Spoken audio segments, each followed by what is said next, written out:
Hello everyone, welcome to sqadia.com. My name is Saima Mushtaq and today we will talk about chronic meningitis in our infectious medicine topic.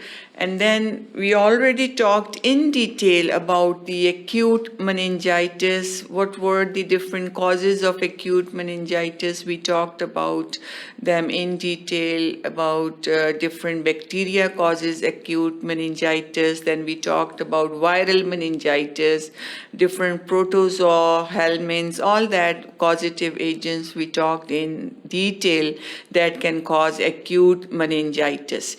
So now let's move on to chronic meningitis, and in the first section we will talk about the effect of chronic meningitis if it involves the cranium or the brain and the spinal cord.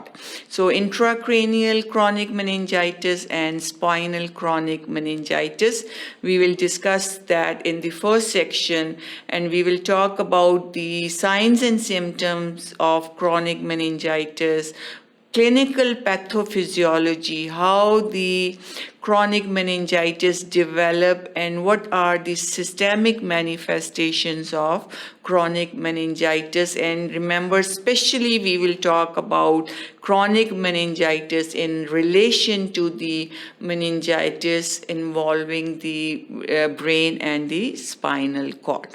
And then in the second section, we will talk about the fungal causes of chronic meningitis, protozoal causes of chronic meningitis, and also helminthic causes. So these three organisms we will talk microorganism in the second section.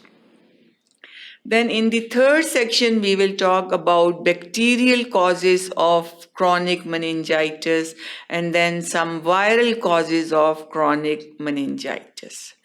In the fourth section, we will talk about now some non-infectious causes of meningitis, in which we have malignancy, different chemical compounds that can cause meningitis, and then primary inflammation.